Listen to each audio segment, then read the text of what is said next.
Welcome back friends. तो आज से हम एक नई सीरीज स्टार्ट कर रहे हैं, रैपिड रिवीजन सीरीज। तो इसमें हम हर एक सब्जेक्ट का एक लेक्चर लाएंगे। आज हम मॉडर्न हिस्ट्री को रैपिडली रिवाइज करने वाले हैं। तो बहुत ही ज़्यादा इंपॉर्टेंट रहने वाली आज की वीडियो अपकमिंग एग्जाम के लिए, खास करके JK police sub inspector, NT patwari और जितने भी अपकमिंग एग्जाम्स हैं सभी के लिए ये वीडियो बहुत ज़्यादा इंपॉर्टेंट रहने वाली है। इसमें हम रिवीजन करेंगे क्वेश्चंस के साथ और ये थोड़ा सा रैपिड सेशन भी रहेगा, तो वीडियो में अंत तक जरूर बने रहिए।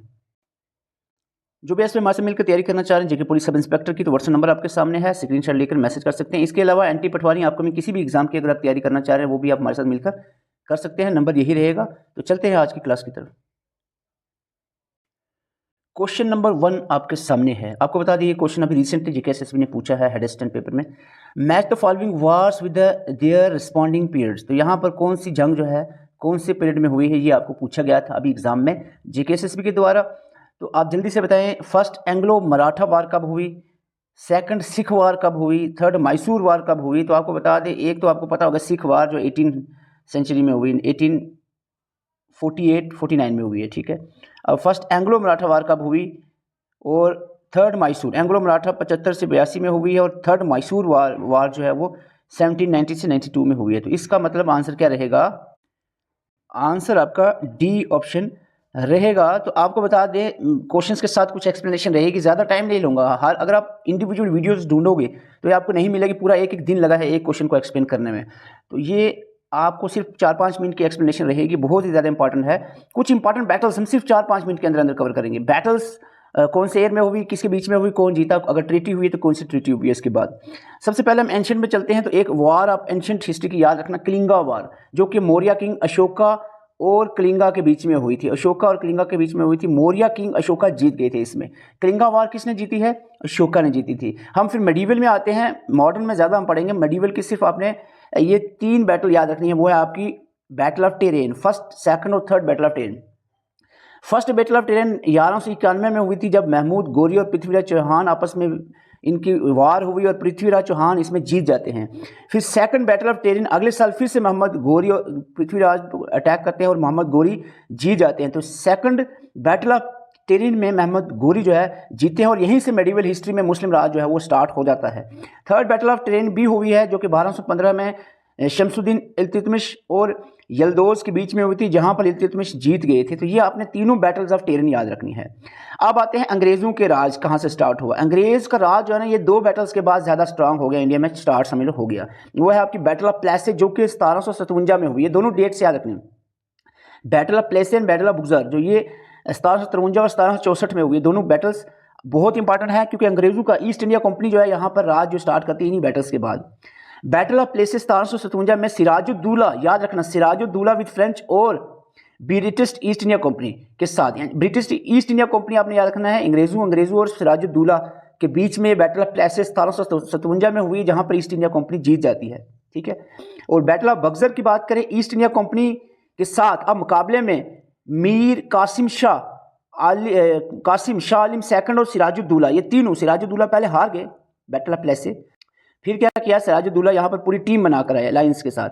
मीर कासिम शाह आलम सेकंड और सिराजुद्दौला तीनों मिलकर आए ईस्ट इंडिया कंपनी के खिलाफ बक्सर में 1764 में। फिर आप देखते हो कि फिर से ईस्ट इंडिया कंपनी जीत जाती है और इसके बाद एक ट्रीटी साइन होती है, that is treaty of Allahabad. कब साइन हुई? 1764 में। ये आपने याद रखनी है, battle of Plassey and Buxar, okay.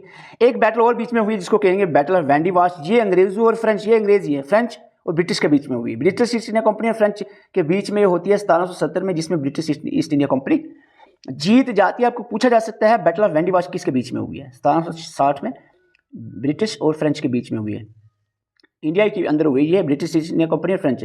और यहाँ पर आ जाती है बात अब एंग्लो मराठा वार, एंग्लो मैसूर वार, एंग्लो सिख वार। तो ये तीनों वार आपने देखनी है। सबसे पहले हम बात करेंगे एंग्लो मराठा। एंग्लो मीन्स अंग्रेज, अंग्रेजों और मराठा के बीच में जंग होती है पहली, फर्स्ट एंग्लो मराठा 1775 से 82 में होती है ये फर्स्ट एंग्लो मराठा वार। और इसमें क्या होता है, ब्रिटिश ईस्ट इंडिया कंपनी और मराठा के बीच में हुई, मराठा अंपायर यहां पर जीत जाता है और ट्रीटी ऑफ सेल्बई साइन होती है। सेकंड बैटल ऑफ, यहां पर सेकंड एंग्लो मराठा वार जो है 1803 से 5 में होती है। देखो इसमें ये पॉइंट याद रखने की ज़रूरत नहीं है किसके बीच में हुई, ये तो आपको पता है अंग्रेज़ों और मराठा के बीच में हुई, ठीक है। अब आपको याद क्या रखना है, एंग्लो मराठा में पहली कब हुई 1775 से 82, दूसरी कब हुई 1803 से 5, तीसरी वार कब हुई, 3 एंग्लो मराठा वार हुई 1817 से 18 तक हुई, ठीक है। ये आपने याद रखना डेट। दूसरा क्या याद रखना, कौन जीता, पहले में मराठा जीत गया, दूसरे तीसरे में दोनों अंग्रेज जीते, ठीक है। पहले में मराठा जीता है, दूसरे तीसरे में अंग्रेज। और ट्रीटी की बात करें, जो ट्रीटी साइन हुई, पहले में सलबई, दूसरे में बिसेन और तीसरे में मंदसूर जो है ट्रीटी साइन हुई। ये आपने याद रखना। यहाँ पर हमने पूरा एंग्लो मराठा वार को निपटा दिया इस आपके स्लाइड में। अब हम बात करेंगे एंग्लो मैसूर वार। 4 एंग्लो मैसूर वार, 4 मैसूर वार हुई हैं अंग्रेजों के साथ, मैसूर और अंग्रेज। देखो पहली जो फर्स्ट मैसूर वार हुई, हैदर अली मैसूर की तरफ से और ईस्ट इंडिया कंपनी अंग्रेज, ठीक है, जिसमें हैदर अली कहीं ना कहीं जीते हुए नजर आए, मैसूर ने जीता, ट्रीटी ऑफ मद्रास साइन हुई। दूसरी जो एंग्लो मैसूर वार है, सेकंड एंग्लो मैसूर, 1780 से 84 में हुई है, जिसमें क्या होता है आप इतना याद रखना, 1734 से 64 66 तक चली है, बड़ी लंबी चली है फर्स्ट एंग्लो मैसूर, और 79 में लास्ट होगी फोर्थ एंग्लो मैसूर वार। सेकंड में कोई प्रॉपरली कोई ना ही मैसूर जीते, ना ही ईस्ट इंडिया कंपनी प्रॉपरली कोई भी विनर यहाँ पर नहीं हुआ है। ट्रीटी ऑफ मैंगलोर साइन हुई सेकंड के बाद। थर्ड एंग्लो मैसूर वार जो है, इसमें भी हैदर अली थे सेकंड में, और लेटर ऑन हैदर अली की डेथ हो जाती है सेकंड एंग्लो मैसूर वार के दौरान, और लेटर ऑन जो है टीपू सुल्तान जो है यहाँ पर लीड करते हैं, थर्ड में भी फोर्थ में भी, और फोर्थ में फाइनली टीपू सुल्तान की भी डेथ हो जाती है फोर्थ एंग्लो मैसूर वार के एंड में, ठीक है, 1799 में। तो ये आपने याद रखना है कौन सी ट्रीटी। सेकंड जो है ब्रिटिश और इसके जो अलाइज थे वो जीते हैं, थर्ड और फोर्थ दोनों ब्रिटिश जीते हैं मैसूर वार। फर्स्ट में मैसूर है हैदर अली ही जीते थे, ठीक है। ये ट्रीटीज़ भी साथ में है, ये आपने याद रखनी है, पीडीएफ में ग्रुप में डाल दूंगा, इसको अच्छे से पढ़ना है। मैं अभी रिवाइज करवा रहा हूँ, तो यहाँ पर ये ना समझना कि हो गया बस, इसको अच्छे से बैठकर याद करना है। अब सिख वार की बात करें तो 2 सिख वार हुई हैं, फर्स्ट एंग्लो सिख वार और सेकंड, पहली हुई 45-46 में, दूसरी 48-49 में। तो यहाँ पर दोनों की दोनों ने अंग्रेजों ने जीत ली है दोनों वार। जो ट्रीटी पहली के बाद ट्रीटी ऑफ बेरोलवाल जो है बेरोवाल साइन हुई थी। उम्मीद करते हैं ये आपको फायदेमंद हुआ होगा ये एक्सप्लेनेशन क्वेश्चन का। तो यहाँ पर बढ़ते हैं क्वेश्चन नंबर 2 की तरफ। Consider the following statement about the quit India movement. अच्छा, अभी recently he participants of quit India movement पे क्वेश्चन पूछा गया जेकेएसएसबी के द्वारा अभी 1-2 महीने पहले हेड असिस्टेंट पेपर में। तो इस तरह की जो भी चीज़ें आप पढ़ते हो थोड़ा डिटेल से पढ़ो, और इस पर हमने कोशिश किया सब इंस्पेक्टर की चीज़ें जो भी हम पढ़ेंगे डिटेल से पढ़ रहे हैं, चीज़ें हम एड ऑन कर रहे हैं। कंसिडर द फॉलोइंग स्टेटमेंट, जल्दी से बताएं। It was not, quit India movement जो है not supported by Muslim League and Hindu Mahasabha. क्या ये सही है statement? It lack the participation of women, quit India movement में वुमेन की पार्टिसिपेशन नहीं हुई थी। बताओ क्या दोनों सही है, एक स्टेटमेंट सही है, कोई भी सही नहीं है। राइट आंसर रहेगा ओनली वन, सिर्फ वन स्टेट, सॉरी यहां पर पूछा है, देखो ये गलती आपको अभी मैं नजर पड़ गई, जल्दी से टिक नहीं करना, नॉट करेक्ट, तो second is not correct, answer B रहेगा। ये चीज खास करके ध्यान रखना है, इज करेक्ट या नॉट करेक्ट है। तो दूसरी स्टेटमेंट गलत है, तो आंसर 2 ओनली रहेगा। आपको जल्दी से मैं बता देता हूं क्विट इंडिया मूवमेंट के बारे में। देखो क्वेश्चंस 20 लाना तो मैं आप चैट जीपीटी का ज़माना है, मैं एक सर्च करता तो मॉडर्न हिस्ट्री में 20 क्वेश्चन आपके सामने रख देता, 2 मिनट का मेरा लगता टाइम, तो आपका भी 5 मिनट में काम हो जाता। लेकिन उसका फ़ायदा नहीं है, हमने एक एक चीज़ जो एक एक क्वेश्चन के एक्सप्लेनेशन पे पूरा पूरा दिन लगाया है, तो इसलिए ताकि आप तक चीज़ें जो भी पहुँचे आपको फ़ायदा पहुँचाएँ। क्विट इंडिया मूवमेंट थोड़ा सा ध्यान देना, सिर्फ 2 मिनट में इसको लूँगा। क्विट इंडिया मूवमेंट पर लॉन्च किसने की? महात्मा गांधी मैन थे। इस पर कहाँ पर लॉन्च की गई? एट मुंबई ग्वालियर टैंक मैदान। कब? अगस्त 8, 1942। तो ये डेट याद रखना, 8 अगस्त 1942 को क्विट इंडिया मूवमेंट लॉन्च की गई। स्लोगन महात्मा गांधी ने दिया, कौन सा स्लोगन दिया महात्मा गांधी ने? डू और डाई का स्लोगन किसने दिया? महात्मा गांधी ने दिया क्विट इंडिया मूवमेंट के दौरान। और इसका आउटकम की बात करें, क्विट इंडिया मूवमेंट होने के बाद क्या हुआ? सबसे पहले ऑपरेशन जीरो लॉन्च किया अंग्रेजों ने, और इस ऑपरेशन जीरो के तहत बड़े बड़े लीडर्स जो थे कांग्रेस के, इंक्लूडिंग गांधी जी को जेल में डाल दिया, वर इम्प्रिजन्ड, जेल में डाल दिया गया। गांधी जी को आगा खान पैलेस पूना में रखा गया इस दौरान। पार्टिसिपेंट पे रिसेंटली क्वेश्चन पूछा गया, आपको बता दें जो मेजर लीडर्स हैं जिन्होंने पार्टिसिपेट किया क्विट इंडिया मूवमेंट में, उसमें आपका आ जाता है महात्मा गांधी, जवाहरलाल नेहरू, सरदार वल्लभ भाई पटेल, मौलाना अबुल कलाम आज़ाद, डॉक्टर राजेंद्र प्रसाद, ये मेजर लीडर्स थे। सुभाष चंद्र बोस अब्रॉड से इसको लीड कर रहे थे, लेकिन प्रेजेंटली नहीं थे इंडिया में उस वक्त। तो वुमेन लीडर की बात करें, अरुणा आसिफ अली जिन्होंने झंडा लहराया था अगस्त क्रांति मैदान में, ग्वालियर टैंक मैदान मुंबई। और इसके बाद उषा मेहता हैं जो कि अंडरग्राउंड रेडियो स्टेशन इन्होंने चलाया है मूवमेंट को स्प्रेड करने के लिए, इस मैसेज को, Usha Mehta.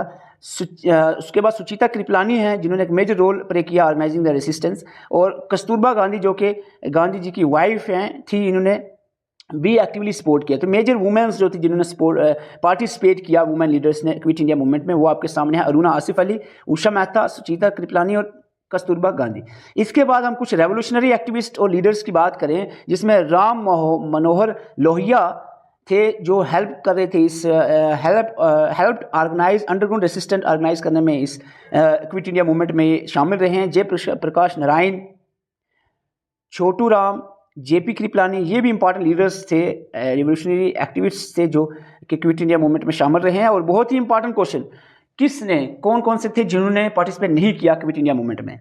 Not supported by this quit India movement, not supported by Muslim League, communist party of India and Hindu Mahasabha, जिसको वीडी सावरकर लीड कर रहे थे। ये तीनों, मुस्लिम लीग, कम्युनिस्ट पार्टी और हिंदू महासभा, तीनों जो है इसको क्विट इंडिया मूवमेंट को सपोर्ट नहीं कर रहे थे। ये इंपॉर्टेंट रहेगा क्वेश्चन नंबर 3।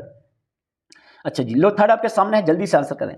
आपको कॉलम मैच करने हैं। बाल गंगाधर तिलक किसके साथ रिलेट कर रहे हैं यहाँ पर? बाल गंगाधर तिलक जो है ये एक्सट्रीमिस्ट नेशनलिस्ट मूवमेंट में शामिल रहे, ठीक है, एक्सट्रीमिस्ट लीडर थे, ठीक है, 1 का 1 रहेगा। Annie Besant home rule league में ये फाउंडर रहे हैं कहीं ना कहीं। ये सोहन सिंह बाखरा की बात करें तो ये गदर पार्टी से रिलेट है, और Mahatma Gandhi non cooperation movement. तो यहाँ पर आप समझ सकते हो करेक्ट यहाँ पर सीक्वेंस क्या बनती है, 1 का 1, 2 का 2, और यहाँ पर आंसर बी आपका रहेगा, बी आपका आंसर रहेगा। क्वेश्चन नंबर 4, जल्दी से आंसर करें। क्वेश्चन नंबर 4 का क्या आंसर होगा बताएं? लो जी आपके सामने है, लाला लाजपत राय, दादा भाई नारोजी, बाल गंगाधर तिलक और जीके गोखले। अगर आपने हिस्ट्री थोड़ी पढ़ी, हमारे नोट्स पढ़े हैं, वीडियोस देखी हैं, तो आपको पता चल गया होगा कि यहाँ पर सबसे पहले तो आपको यहाँ पर अगर ड्रेन ऑफ वेल्थ कहीं नजर आ रहा है ना, तो ये दादा भाई नारोजी हैं, 2 का बी, ठीक है। अब आपको अगर कहीं नजर आ रहा है स्वराज इज हमारी बर्थ राइट, तो ये किसने कहा? बाल गंगाधर तिलक, इसका मतलब 3 का ए, ओके।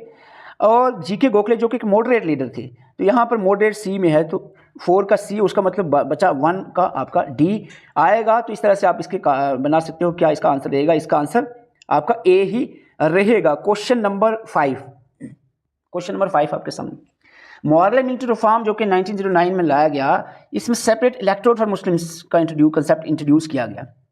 डिवाइड एंड रूल की पॉलिसी आपको पता है अंग्रेजों ने लाई। ये स्टेटमेंट क्या सही है? दूसरा है लखनऊ पैक्ट जो 1916 में आया, इज वाज एन एग्रीमेंट, एक तरह का एग्रीमेंट था जो यूनिफाइड कर रहा था demand of both the Congress and Muslim league. Congress और मुस्लिम लीग को जोड़ने का काम यहाँ पर हुआ है लखनऊ पैक्ट 1916 में। ये स्टेटमेंट क्या है, सही है गलत? लॉर्ड एक्ट 1919 जो है ये डायरेक्टली लीड करता है, यानी इसके बाद नॉन कॉपरेशन मूवमेंट का सबसे बड़ा कारण यही माना जाता है, इसके बाद स्टार्ट हो जाती है, ठीक है, 20 में होगी कॉपरेशन स्टार्ट, नॉन कॉपरेशन। ये भी कहीं ना कहीं सही है स्टेटमेंट। तो 4th statement cabinet mission plan जो है 1946 propose the unitary form of government for the India. तो यहाँ पर चालू स्टेटमेंट में कौन सी गलत है? 1 गलत है, 2 गलत है, जल्दी से बताएं। तो राइट आंसर रहेगा यहाँ पर करेक्ट पूछा गया, करेक्ट, ठीक है, गलत नहीं, करेक्ट। तो यहाँ पर 1, 2 एंड 3 पहले तीनों स्टेटमेंट करेक्ट है, और 4th में यूनिटरी नहीं फेडरल फॉर्म ऑफ गवर्नमेंट यहाँ पर प्रपोज किया गया था कैबिनेट मिशन में। तो आंसर 1, 2 एंड 3 रहेगा, पहले तीनों स्टेटमेंट करेक्ट हैं। क्वेश्चन नंबर 6 आपके सामने है, आंसर कर सकते हैं जल्दी से आप, क्योंकि रैपिड रिवीजन सेशन है। आपको पहले दिया है इंडियन काउंसिल एक्ट 1861, फिर government of India act 1919, government of India act 1935 और रेगुलेटरी एक्ट 1773। तो जल्दी से बताएं, आप सबको पता होगा कि यहाँ पर जो सबसे पहले यहाँ पर जो एक्ट लाया गया रेगुलेटरी एक्ट, यहाँ पर ईस्ट इंडिया कंपनी को रेगुलेट करने के लिए, बी इसका ऑप्शन रहेगा, 4 का बी। उसके बाद हम बात करें 19 का, इंट्रोड्यूस प्रोविजनल ऑटोनॉमी जो है ये 35 में, तो ठीक है, 3 का सी रहेगा, ओके। इसके बाद इंट्रोड्यूस द डियार्की इन प्रोविंस 19 में इंट्रोड्यूस किया गया 1990 के गवर्नमेंट ऑफ इंडिया एक्ट में, 2 का ए रहेगा, एंड बचा आपका 1, तो वो आपका आ गया सीधा डी, ठीक है।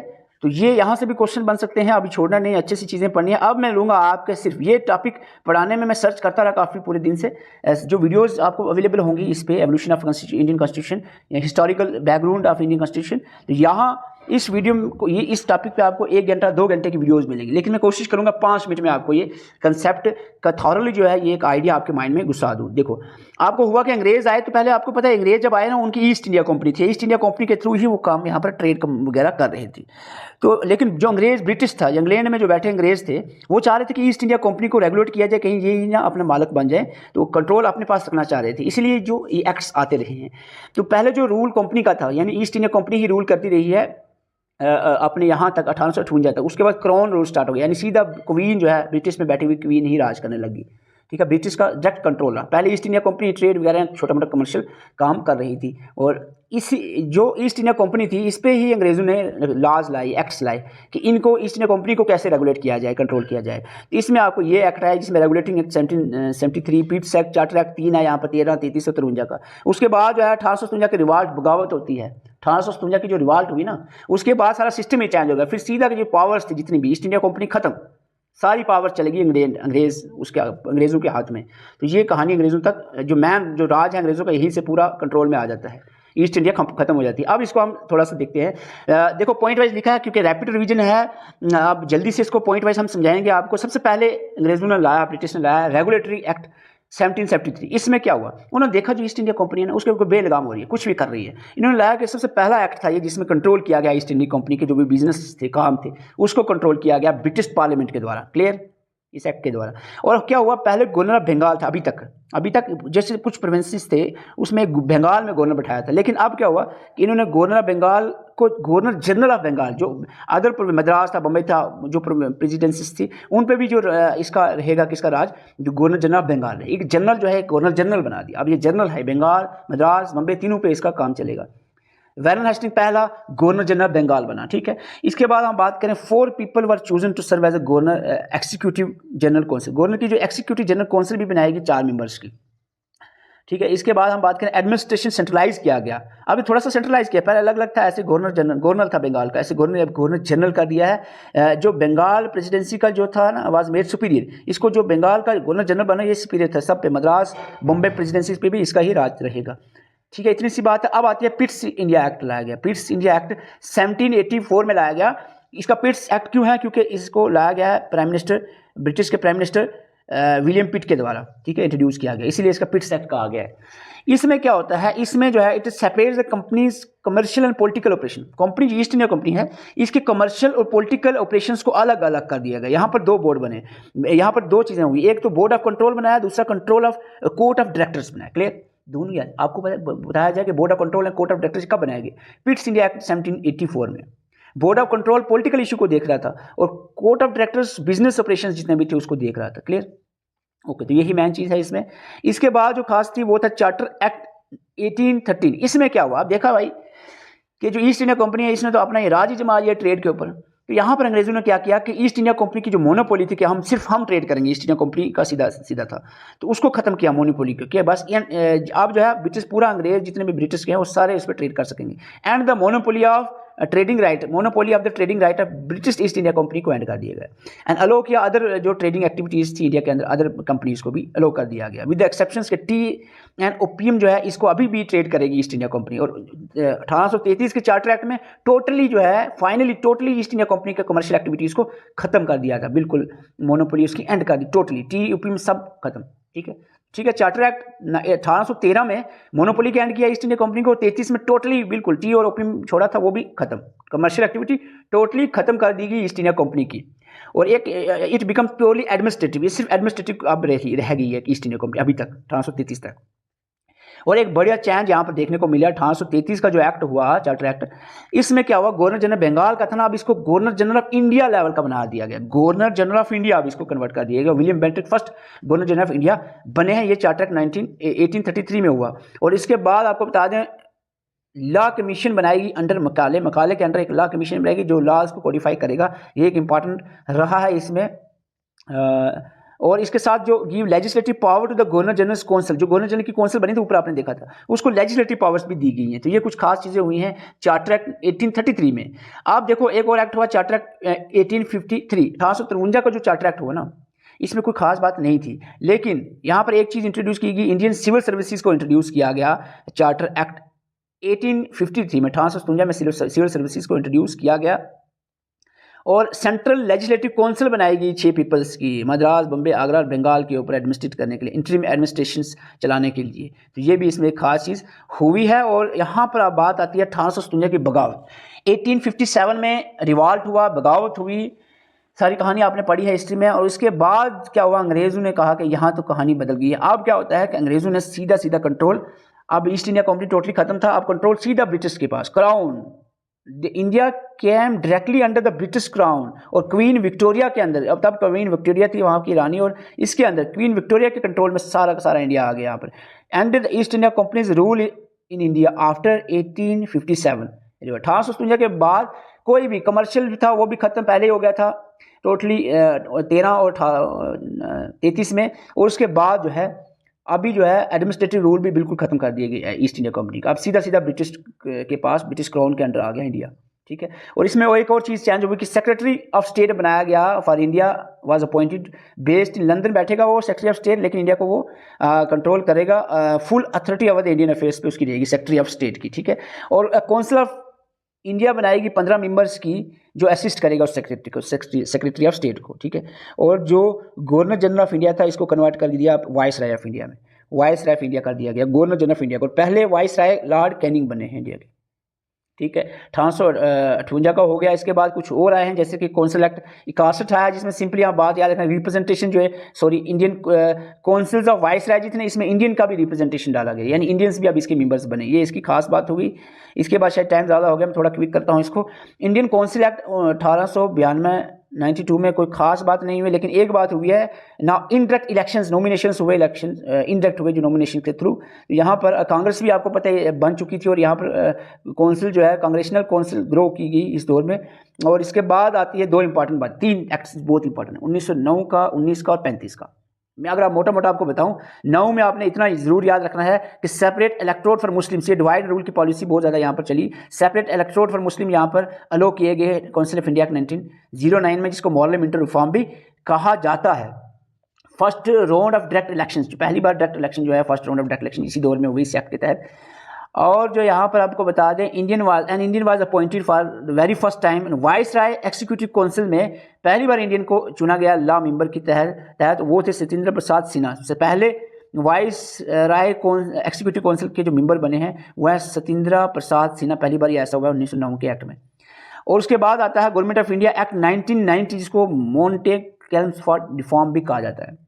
इसमें 3 खास बातें हुई जो आपके सामने रेड कलर में दी हुई हैं। पहली बात कि डीआर की, यानी ड्यूल गवर्नमेंट प्रोविंस के अंदर, not in central level, provinces के अंदर ड्यूल गवर्नमेंट लागू की गई, डबल पावर यानी पावर डिवाइड की गई। रिजर्व सब्जेक्ट जैसे कि लॉ एंड ऑर्डर अलग कंट्रोल जो ब्रिटिश करेगा, और दूसरा ट्रांसपोर्ट सब्जेक्ट जैसे कि एजुकेशन हेल्थ, जिसको इंडियन मिनिस्टर कंट्रोल करेंगे। ये डीआर की जो है 1919 में लाएगी, ठीक है। बाई कैमरा लेजिस्लेटर, सेंटर में बाई कैमरा लेजिस्लेशन लाएगी, जो कि आज जैसे राज्यसभा लोकसभा आप देख रहे हैं, ये कब इंट्रोड्यूस हुआ है? ये हुआ था 1919 एक्ट के तहत इंट्रोड्यूस, जहाँ 2 हाउसेस बने, जिसको council of state upper house और लेजिस्लेटिव असेंबली लोअर हाउस को कहा जाता था। अब इसको राज्यसभा लोकसभा कहते हैं। और इसके बाद एक्सपेंशन हुआ काउंसिल का, और सबसे इंपॉर्टेंट पब्लिक सर्विस कमीशन की एस्टैब्लिशमेंट हुई है इसी एक्ट के तहत, गवर्नमेंट ऑफ इंडिया एक्ट 1990, ठीक है। बहुत ज़्यादा मैंने कोशिश किया है कि चीज़ें सिंप्लीफाई करें आपके लिए, तो सिंप्लीफाई करके आप तक पहुंचाने की कोशिश की है। और 35 का एक्ट बिल्कुल कलरफुल आपके सामने है।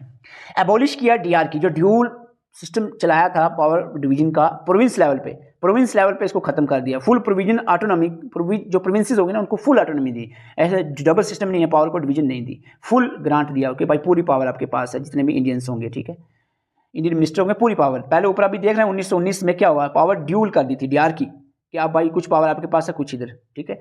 इंट्रोड्यूस डीआर की एट सेंटर, लेकिन यहाँ पर सेंट्रल लेवल पर डीआर की ड्यूल सिस्टम चलाया गया, divide the power between British official and Indian representative, लेकिन ये इंप्लीमेंट नहीं हुआ है। ये इंट्रोड्यूस तो किया गया कि हाँ भाई एक्ट लाया गया, लेकिन ये इंप्लीमेंट नहीं हो पाया। दूसरा जो फेडरेशन ऑफ इंडिया प्रपोज किया गया, ये भी इफेक्ट नहीं हुआ कि इंडिया फेडरेशन रहेगी, इंडिया की वो नहीं। By camera legislature in provinces ये लाया गया, प्रोविंस लेवल पे बाई कैमरा लेजिस्लेचर रहेगी, 2 हाउसेस होंगे हर एक प्रोविंस के, कुछ प्रोविंसेस पे लाया गया। ये यहाँ पर देखो कंफ्यूज बिल्कुल नहीं होना, यहाँ पर अब प्रोविंसेस पे बाई कैमरा लाया गया है, डीआरकी को एबॉलिश किया, प्रोविंस लेवल पे सेंटर पे रखा गया, ठीक है। ऊपर आपने अलग है, कि ऊपर क्या देखा आपने, बाई कैमरा लेजिस्लेशन लाया, लेकिन सेंट्रल लेवल पे, प्रोविंस पे नहीं। डीआरकी प्रोविंस पे लाई, सेंटर पे नहीं, ठीक है, उल्टा कर दिया गया आगे।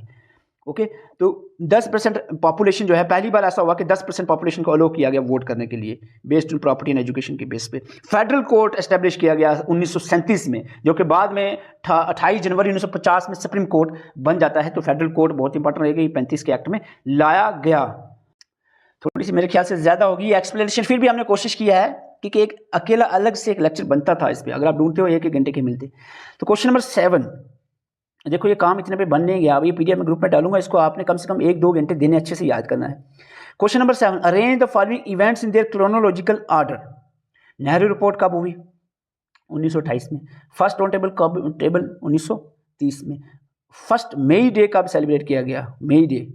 ये इससे पहले हुआ है लगभग, ये भी 1923 में होता है ये। और दांडी मार्च की बात करें ये 1930 में। ठीक है, तो यहाँ पर आपकी सीक्वेंस क्या रहेगी? पहले डोन टेबल से पहले दांडी मार्च हुआ है, तो रहेगा आपका मेरे ख्याल से आपका पहले रहेगा CADB।